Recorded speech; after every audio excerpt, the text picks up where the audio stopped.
just 4 days ago, which means we need to remember two things. First, we are only 4 days into this. Metrics are shifting, dust is settling, and more forces are arriving. It's very early, and as President Trump has said, we will take all the time we need to make sure that we succeed. Second, we are only 4 days into this, and the results have been incredible. Historic, really. Only the United States of America could lead this, only us. But when you add the Israeli Defense Forces, a devastatingly capable force, the combination is sheer destruction for our radical Islamist Iranian adversaries.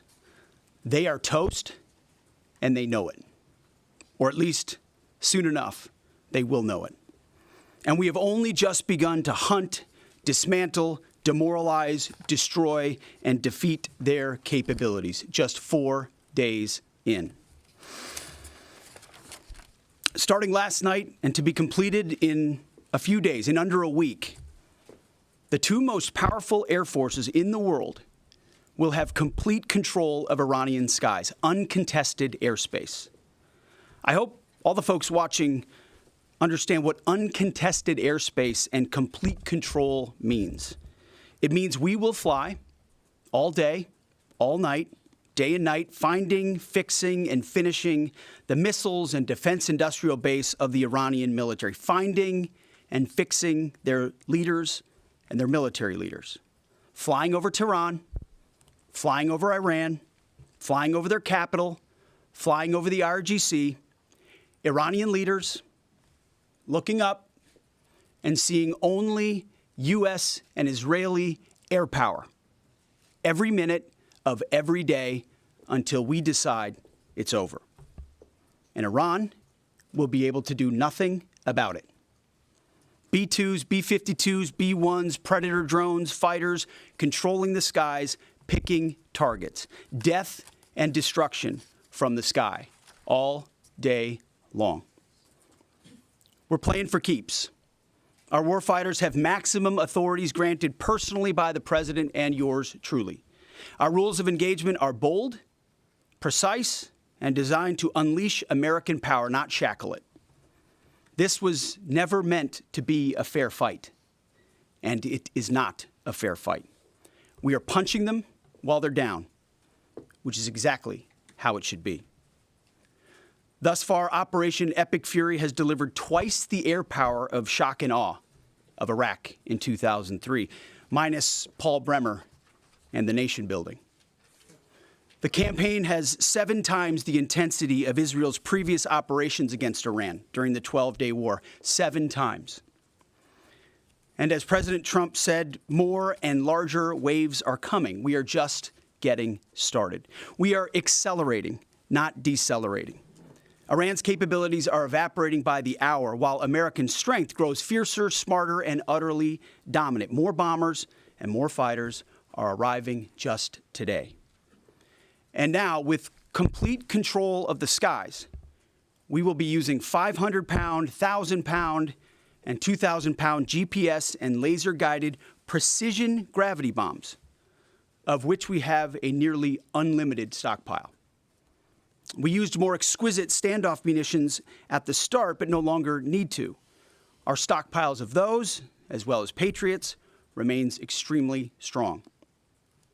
The enemy can no longer shoot the volume of missiles they once did, not even close. And the chairman will lay out some of those percentages. So our air defenses and that of our allies have plenty of runway.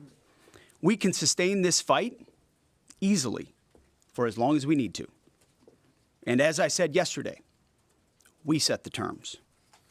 Now, you may not see much of it because the IRGC shut off the internet to the entirety of the country. They blind their people on purpose, just like they kill their own on purpose. Much was made of the volume of missiles Iran was able to shoot in the first few days. And sadly, as we projected, a few got through and killed 6 of our best, who will hopefully arrive home soon. We will avenge them, no doubt. But I liken Iran's predicament to a football team who scripted the first 20 plays of a game. The team knew what plays to run because their first few drives were scripted. But now that the game has started and the blitz is on, they don't know what plays to call, let alone how to get in the huddle and call those plays. Iran's senior leaders are dead. The so-called governing council that might have selected a successor, dead, missing, or cowering in bunkers, too terrified to even occupy the same room. Senior generals, mid-level officers, enlisted ranks, they can't talk or communicate, let alone mount a coordinated and sustained offensive. That's not great for morale. The Iranian Air Force is no more, built for 1996, destroyed in 2026. The Iranian Navy rests at the bottom of the Persian Gulf. Combat ineffective, decimated, destroyed, defeated, pick your adjective. In fact, last night, we sunk their prize ship, the Soleimani. Looks like POTUS got him twice. Their Navy, not a factor. Pick your adjective, it is no more. In fact, yesterday, in the Indian Ocean, and we'll play it on the screen there, an American submarine sunk an Iranian warship that thought it was safe in international waters. Instead, it was sunk by a torpedo. Quiet death. The first sinking of an enemy ship by a torpedo since World War II. Like in that war, back when we were still the War Department, we are fighting to win. Also, yesterday, the leader of the unit who attempted to assassinate President Trump has been hunted down and killed. Iran tried to kill President Trump, and President Trump got the last laugh. Now, this is not a mission accomplished situation. This is simply a reality check. The combination of U.S. and Israeli intelligence and combat power will control Iran, and will control it soon. Sure, Iran will still be able to shoot some missiles and still be able to launch one-way attack drones at civilian targets, and their proxies will attempt to attack our embassies, bases, and soft targets. They are terrorists, after all, and they need to target civilians because they can't fight toe-to-toe. But we will find them, and we will kill them. This is what the fake news misses. We've taken control of Iran's airspace and waterways without boots on the ground. We control their fate. But when a few drones get through or tragic things happen, it's front page news. I get it. The press only wants to make the president look bad, but try for once to report the reality. The terms of this war will be set by us at every step. As I said Monday, the mission is laser focused. Obliterate Iran's missiles and drones and facilities that produce them, annihilate its navy and critical security infrastructure, and sever their pathway to nuclear weapons. Iran will never possess a nuclear bomb, not on our watch, not ever. And this is why President Trump's moral clarity on Iran today is so vital. Unlike the past, where vague red lines and endless negotiations let Iran fund terror and inch ever so slightly toward a bomb, this president sees the threat plainly and acts decisively. No more half measures, especially when Iran is at its weakest. No more letting Tehran play for time while our people pay the price. His leadership ensures that we finish what we start and that we protect our warfighters by crushing the enemy before they can strike again. Our offensive operations, refined through months of relentless preparation, are unstoppable. And our defensive efforts are unprecedented. We have from the start put the protection of our troops ahead of everything else. Before we very publicly built up offensive combat power, we quietly ensured that our defensive posture and power was in place. And as we built up offensive combat power, we moved the vast majority of American troops, over 90% of Americans that were on our bases, what we say off the X, out of the range of Iranian fire. Our defensive shield is equally formidable, the most sophisticated air and missile defense network ever fielded. Thousands of Iranian missiles and drones have been intercepted and vaporized. tens of thousands of American and allied lives protected. We have pushed every counter-UAS system possible forward, sparing no expense or capability. And like I said, this does not mean we can stop everything, but we ensured that the maximum possible defense and maximum possible force protection was set up before we went on offense. In closing, as President Trump told German Chancellor Merz yesterday, Iran negotiated in bad faith, stalling, scheming, and preparing to strike. And we acted decisively to defend our people, our interests, and our allies. President Trump took bold action, putting America first, the kind of bold action that the American people elected him to execute. To our steadfast partner, Israel, your mission is being executed with unmatched skill and iron determination. Fighting shoulder to shoulder with such a capable ally is a true force multiplier and a breath of fresh air. We salute your courage and your contribution. 4 days in, we have only just begun to fight. America fights to win, and in Operation Epic Fury, we are. May God's providence cover and protect our troops always. And with that, I turn it over to the chairman. Thank you, Mr. Secretary, and good morning, everyone. Thank you for being here. I'm here today to provide the American people and those of you in this room an update on Operation Epic Fury. First, it's with profound sadness and gratitude that I share the names of 4 of our 6 fallen heroes, all from the 103rd Sustainment Command, U.S. Army Reserves out of Des Moines, Iowa. Captain Cody Cork, Sergeant First Class Noah Tegens, Sergeant First Class Nicole Amore, and Sergeant Declan Cody. To the families of our fallen, we grieve with you today, and we look forward to welcoming your family members home at Dover in the coming days. Out of respect for the other families, we'll withhold the release of their names until next of kin notification is complete. And either myself or Admiral Cooper will release those names as soon as we can ensure that all of those families have been properly notified. To our Gold Star families, to our wounded warriors and their loved ones, we will never forget your sacrifice. Our nation stands with you, and we are eternally grateful for your courage, your resiliency, your devotion to this mission and to our nation. As the Secretary said, we're 4 days in, 103 hours into this campaign. The operation was again launched with clear military objectives designed to dismantle Iran's ability to project power outside of its borders, both today and in the future. First, we are targeting and eliminating Iran's ballistic missile systems to prevent them from threatening the U.S.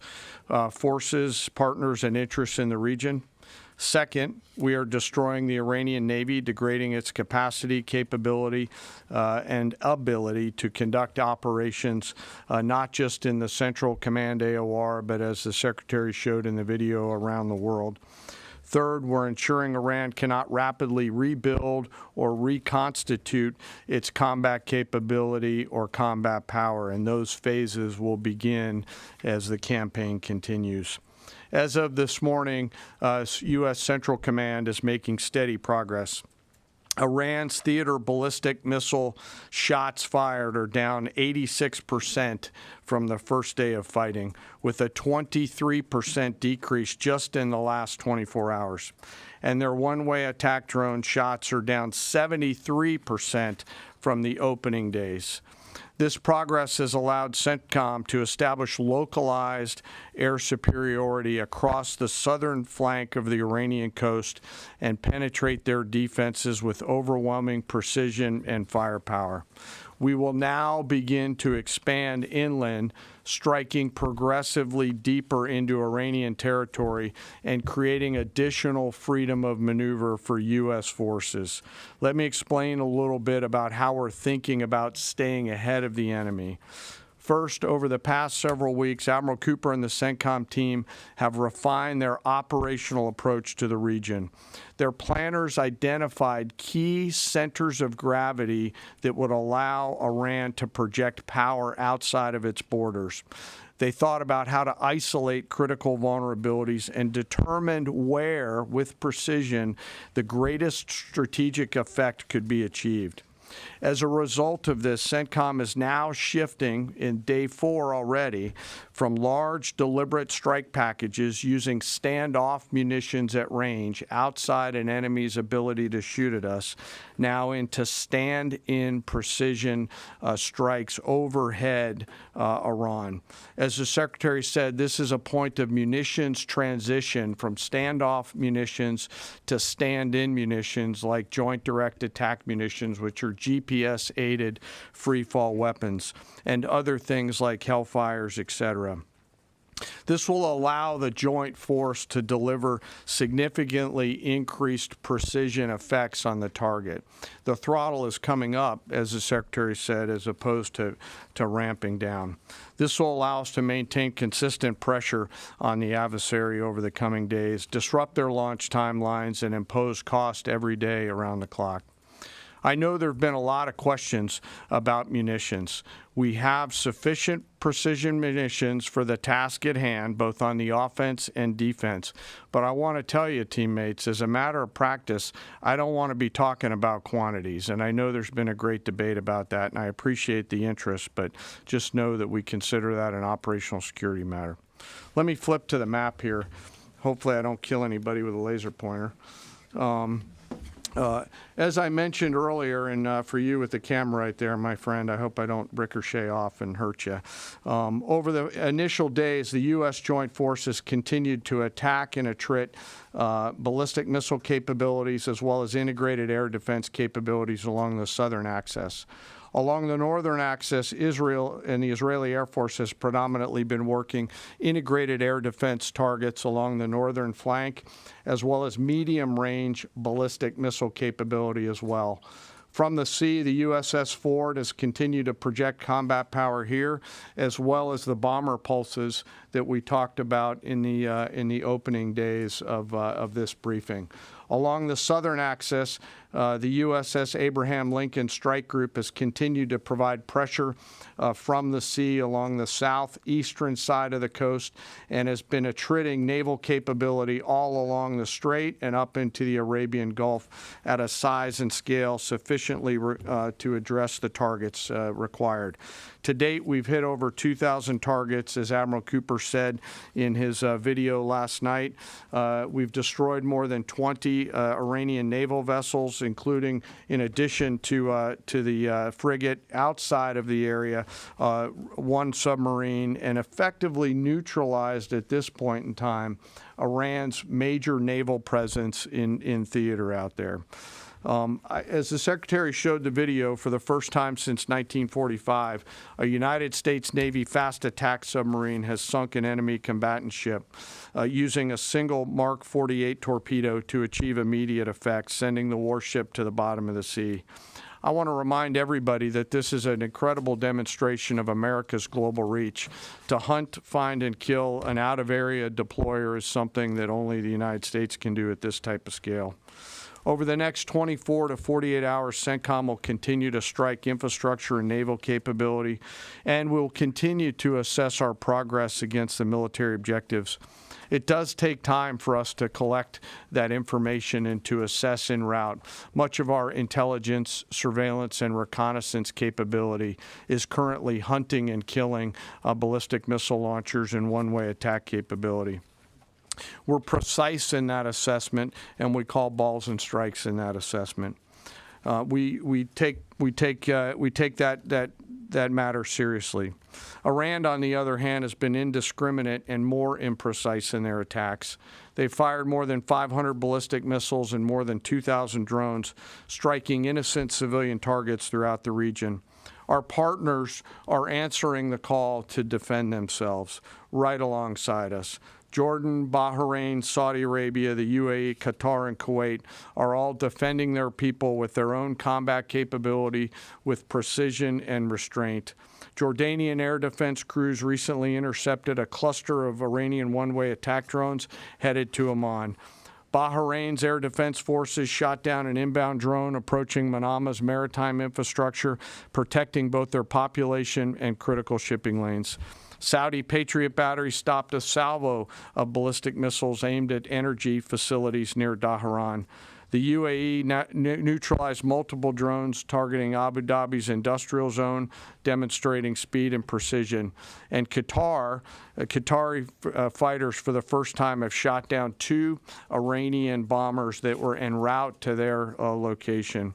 Together, these nations are helping to defend themselves and project power as required against the enemy. We're 100 hours in. It's still very early, as the Secretary said, but the balance is shifting.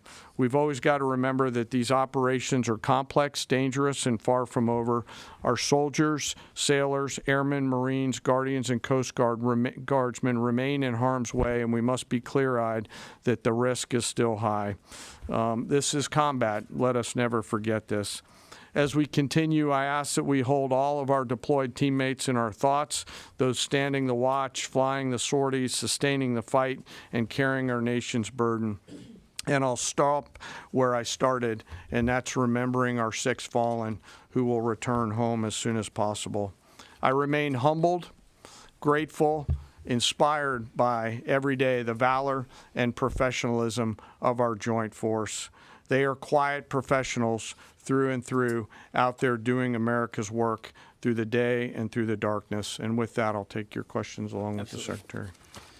Go ahead. What do you assess the enemy's control and command status is right now? And can you broadly describe our decisive point in this operation? Well, I won't describe the decisive point in the operation because that would tell the bad guys what it was. That's a good question, though. I appreciate the question. Their C2 structures in a bad way. Admiral Cooper's been continuing to pressure C2 at the IRGC C2 and other military elements, and will continue to do so. Thank you for the question. Thank you, Secretary Hegseth. Mary Margaret with the Daily Wire. Couple questions for you and then one for General Caine. Can you tell us more about how we took out the leader who was the leader of the group that was trying to assassinate President Trump? And then Turkey's defense ministry says NATO air defense systems intercepted an Iranian ballistic missile headed towards Turkish airspace. Could this trigger NATO's Article 5, and was it the U.S. who shot it down? On the first question, we've known for a long time that Iran had intentions on trying to kill President Trump and or other U.S. Officials. And while that was not the focus of the effort by any stretch of the imagination, in fact, never raised by the president or anybody else, I ensured and others ensured that those who were responsible for that were eventually part of the target list. It wasn't the beginning of the effort. We were focused on missiles and launchers, and that's the focus. But ultimately, if we had the opportunity to get at those who are trying to get at Americans specifically, we would. And so we eventually had the opportunity to do that from the air. And then on the matter with Turkey, I'll have to get back to you on exactly what the intercept looked like at that. We're aware of that particular engagement, although no sense that it would trigger anything like Article 5. No. Tie, right there. You got a tie on. Yeah. Thank you. Tom Bateman with the BBC. Can you give us an update on what the administration knows, what you know now about the reported strike on a girls' school in southern Iran on Saturday? All I can say is that we're investigating that. We, of course, never target civilian targets, but we're taking a look and investigating that. Red tie in front. Just on the basis that with the information you would have, your reconnaissance abilities, ability to gather information, I mean, it's several days on now. So is there any clarity on whose munition this was? We're investigating it. Thank you. Secretary, so there are reports that the administration is considering arming Iranian Kurdish groups. So could you please clarify that whether any such plan has been authorized and whether Congress or regional partners has been notified and consulted? All I would say is none of our objectives are premised on the support or the arming of any particular force. So what other entities may be doing, we're aware of, but our objectives aren't centered on that. Green, right there. Thank you, Mr. Secretary. Mike Lynn, Washington Times. Can you talk a little bit about the deconfliction process that's going on? You have two parallel operations, Epic Fury and Roaring Lion. How are you making sure they're not interfering with each other? Sure, I'm happy to take that. Thank you for the question. We have liaison officers on both sides. There are U.S. CENTCOM teammates out in Israel, and there are Israeli Defense Force teammates at the relevant command and control nodes within the U.S. CENTCOM enterprise. Routinely, Admiral Cooper is talking to the IDF Chief of Defense, and I will occasionally speak to him through the arc of this. I've spoken to him a few times already. That allows us to coordinate, integrate, and synchronize activities while maintaining separate efforts. And when I said a breath of fresh air, I really meant it. Usually it's us with some ancillary benefits from allies who are maybe willing but not as capable. When you have both the will and the capability of an ally that can really bring things to bear, we take certain targets, they take certain targets, and we coordinate it. It has incredible effects. Right here. Secretary Hegseth, with respect to House Minority Leader Hakeem Jeffries' statement that the Iran mission will end in failure, what kind of message does that send to our enemies, and what does it do to the motivation of our troops? Well, I've been through that movie before with the Democrats rooting against the country. Our generation saw that in our battlefields. I think it's pretty unprecedented and unfortunate that it would occur 4 days in to an operation where, as the chairman laid out, America's best are operating in an incredibly challenging environment where they're having incredible success, but they're meeting a determined adversary. And he's been privy to briefs that we've provided. He knows how effective this has been. He's being disingenuous, which we're used to. Right here. Thank you for taking my question. Heather Mullins, Lindell TV. One of the questions I have is just really regarding the intelligence that indicated that this was something the U.S. had to get involved with at the time that you guys did. We had Operation Midnight Hammer back in June. We obliterated their nuclear facilities. What was the intelligence that suggested that somehow they became a threat once again that required us to get involved with Operation Epic Fury? I appreciate the question. The evidence in front of us since the 12-day war was that Iran had no intention of actually negotiating a nuclear deal that truly meant they did not have a pathway to the nuclear bomb. And they had a moment. Jared Kushner and Steve Witkoff, two of the best negotiators in the world, poured into that negotiation, giving them every single possible opportunity to release that ambition, and they didn't. And the intelligence that we saw they didn't intend to do it in good faith, that they had the intentions eventually to get to a place where they could have a conventional shield to block their nuclear capabilities, as I talked about yesterday. So I would separate the what from the when a little bit.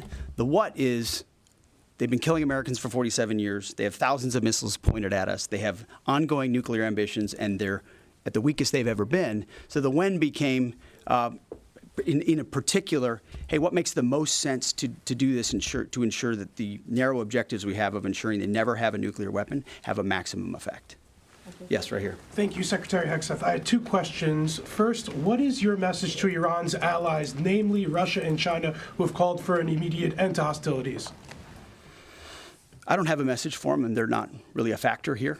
And our issue is not with them. It's with the nuclear ambitions of Iran. Absolutely. And are any so-called fully autonomous weapons or other AI tools being used in Operation Epic Fury?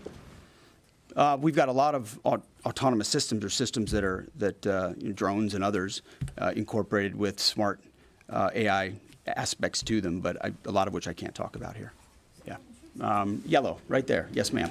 Thank you very much, Mr. Secretary. As you know, China is accusing the United States of invading in Iran, a sovereign nation, and North Korea, which cooperate with Iran on nuclear development, has declared its commitment to protecting Iran. What is the United States' strategic response to this?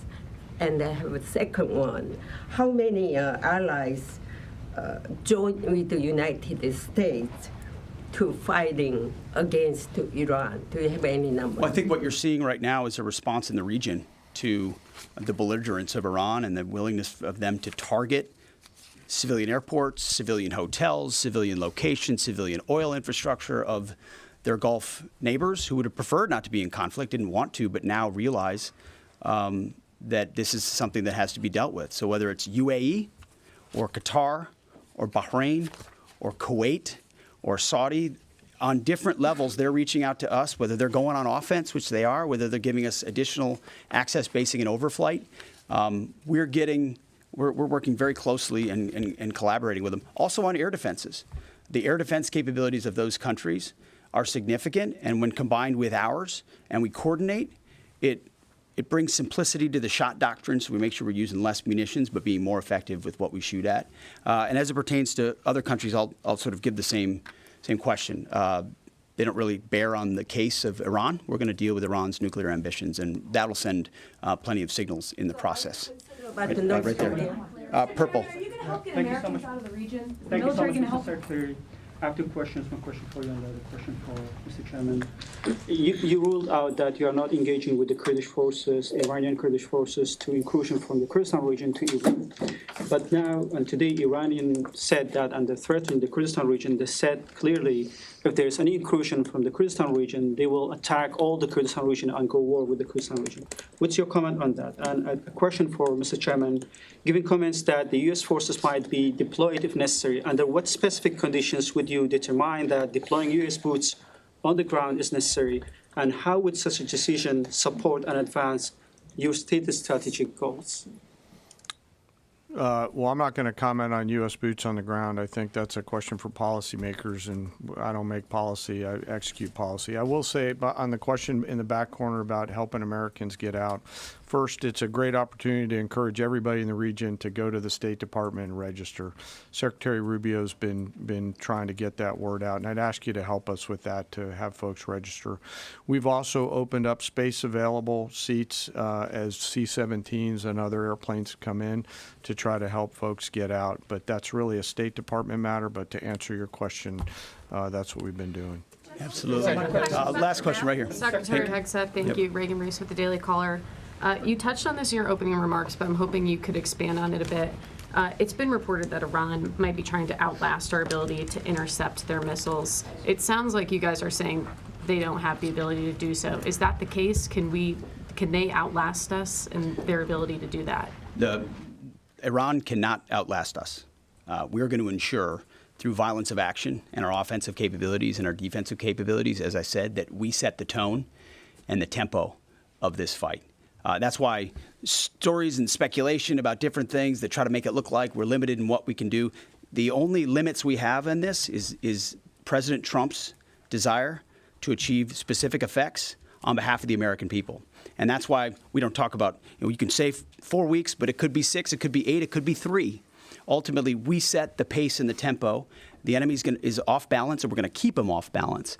And we know their ability to shoot versus our ability to defend, that difference gets wider and wider every day. Our defense gets better, their offense capabilities diminish.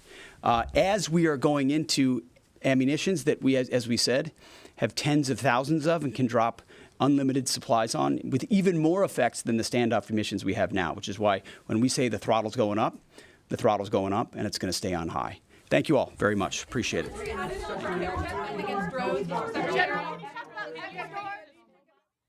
All right, you've been watching a CBS News special report.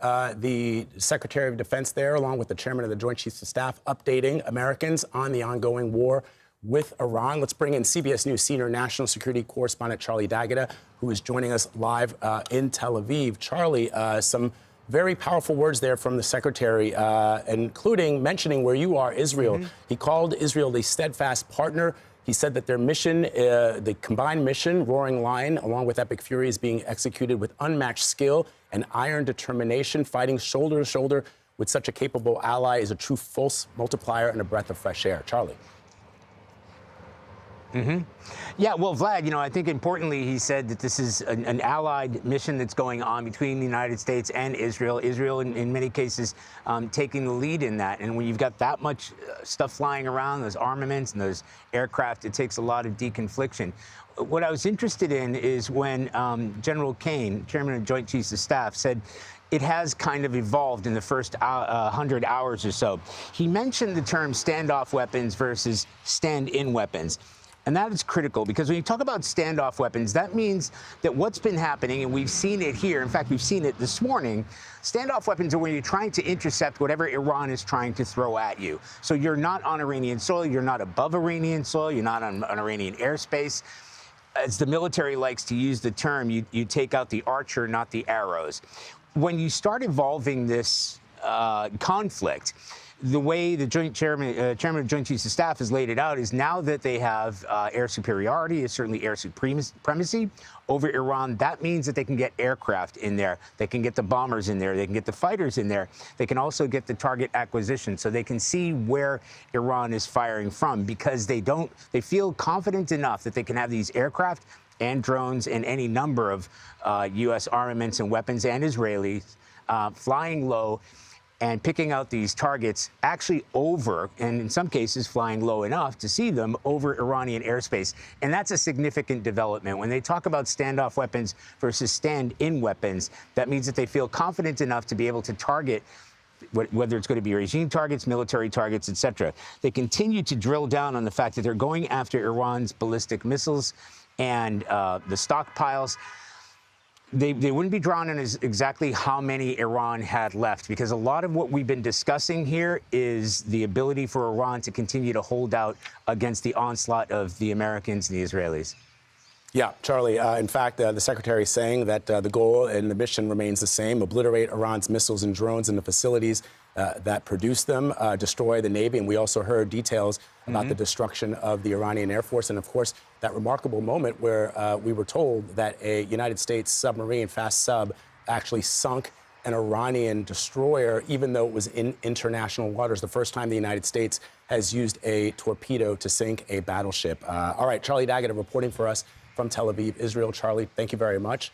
Let's go to CBS News senior White House correspondent Weijia Jiang, who's standing by to talk more about this. So, Weijia, you heard from the secretary there that the mission remains as it has been, those 4 pillars: destroy the capabilities of Iran to project force beyond its borders, to obliterate the key leadership, the Iranian Navy, military. But the president suggesting that this mission could go far longer than anticipated. And in fact, the president at one point said that the mission can go as long as there is no time frame or time limit to how the mission could end. What are you hearing from the White House? That's right, Vlad. Officials here at the White House stress that when we talk about a timeline, when we ask questions about how long this could go, their answer is as long as it takes. And that's why, even though the president has signaled that perhaps an estimated 4 to 5 weeks is his timeline, and he says they are actually ahead of schedule, they're also leaving open the door that it could be prolonged, Vlad, because they say the critical objective is to make sure the president carries out those goals that he clearly laid out, and of course that we have been trying to clarify even further with regard to annihilating Iran's Navy, annihilating its nuclear ambitions and ballistic program, and making sure that they do not have capability to fund terrorism around the world. But according to a new CBS News poll, Vlad, 62% of Americans say the president has not done enough to clarify his goals. And it's not only that poll. Others show that people want more answers, precisely why Democrats continue to ask them. And so it seems that the explanations have shifted. They added different explanations as well. And that's why there is not exact clarity. But we do see a real campaign here, Vlad, not only this morning from the Secretary of Defense Pete Hegseth and General Dan Caine, but later the White House is going to hold its first press briefing since the president launched these attacks. And of course, we did hear directly from President Trump yesterday. They are trying to message to the American people clearly what their goals are. But with regard to your original question about a timeline, they just can't say at this point, because they don't want to pin themselves down in any way. Well, what will also be interesting in the days and weeks ahead, Weijia, are the reports that the Trump administration has been in active discussions with Iranian opposition groups, including the Kurdish opposition groups that make up about 7% of Iran, and these discussions that we've been having around regime change. So obviously a lot more to get to in the days and weeks ahead. Weijia Jiang for us, reporting from the White House. Thank you very much. We'll have much more on the war with Iran throughout the day on our streaming channel, CBS News 24/7, and tonight on the CBS Evening News with Tony DeCoppel. Some of you will now return to CBS Mornings. I'm Vladimir Duthier in New York. This has been a CBS News Special Report.